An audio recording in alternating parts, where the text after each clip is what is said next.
વાડીમાં આરોગ્ય વિભાગે રેડ પાડી અલગ અલગ બ્રાન્ડના વસ્તુઓની વેચાણ કરતી હતી એજન્સી ખાદ્ય પદાર્થના સેમ્પલ ફેલ આવતા ચેકિંગ શરૂ કરાયું। ડાઈનો ઉપયોગ કરી વસ્તુઓ બનાવાતી હતી। પોપકોર્ન, ચોકલેટ સહિતની વસ્તુઓનું વેચાણ થતું હતું। પાટણના સિદ્ધપુરમાં બને છે વસ્તુઓ। સિદ્ધપુર ફૂડ વિભાગની ટીમને માહિતી આપવામાં આવી છે।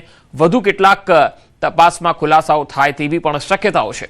તો પોપકોર્ન, ચોકલેટ સહિતની વસ્તુઓનું જે વેચાણ થતું હતું તેમાં જે વસ્તુઓ ઉપયોગમાં લેવાતી હતી તેને લઈને આ તપાસ થઈ રહી છે। સિદ્ધપુરમાં બનતી વસ્તુઓ જેનું સેલ અમદાવાદ થતું હતું। વધુ માહિતી મેળવીએ સંવાદદાતા પ્રણવ પટેલ જોડાશે। પ્રણવ, કઈ રીતે આ વસ્તુઓમાં શું ભેળસેળ થતી હતી અને ક્યાંથી સપ્લાય થતી હતી આ વસ્તુઓ?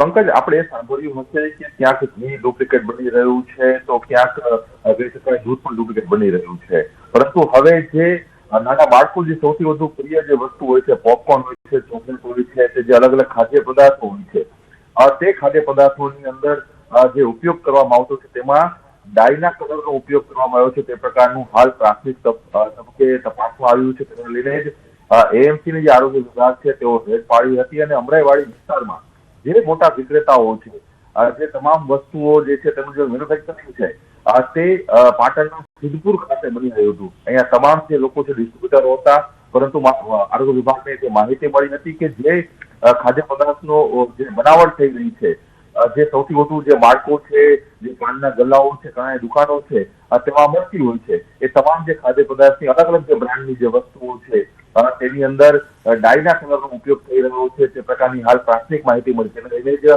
આરોગ્ય વિભાગે આ દરોડા પાડીને કાર્યવાહી હાથ ધરી છે। હાલ તમામ જે વસ્તુઓ છે, જે ખાદ્ય પદાર્થ એકમો છે તેને સીઝ કરવાની કાર્યવાહી મહાનગરપાલિકાનું આરોગ્ય વિભાગ કરી રહ્યું છે। હજુ પણ આ કાર્યવાહી હાથ ધરી રહી છે કારણ કે મોટા માત્રામાં આ જે જથ્થો છે તે ગોડાઉનોમાંથી મળી આવ્યો છે। આરોગ્ય વિભાગ હજુ પણ તમામ જે અલગ અલગ જે ખાદ્ય પદાર્થો છે, પોપકોર્ન, ચોકલેટ હોય, કટોરી છે, જેની ખાદ્ય પદાર્થની વસ્તુઓ છે તેના સેમ્પલ પણ એકત્ર કરી રહી છે, લેબ માટે મોકલી રહી છે। મહત્વપૂર્ણ એ છે કે અગાઉ પણ મહાનગરપાલિકાએ એક મોટી કાર્યવાહી હાથ ધરી હતી। તેમાં તેમને સામે આવ્યું હતું કે જે ભોજનાલયો છે, જે ભોજનાલયોમાં જે મરી મસાલાનો ઉપયોગ થઈ રહ્યો છે, જે ચટણી પાવડર છે કે પછી હળદરનો પાવડર છે, એમાં પણ એક ડાઈના કલરનો ઉપયોગ થયો હતો। તેને લઈને પણ માધુપુરની જે મુખ્ય માર્કેટ છે તેમાં પણ દરોડા પાડ્યા હતા અને તેમાં પણ ચોંકાવનારી માહિતી બહાર આવી હતી કે અનેક એવી જે બ્રાન્ડેડ વસ્તુઓના નામે જે વેચાઈ રહ્યું છે તેની અંદર જે વધુ સારો કલર કરવા માટે ડાઈનો ઉપયોગ થઈ રહ્યો છે, જે પ્રતિબંધિત છે, એ અખાદ્યમાં આવતો હોય છે,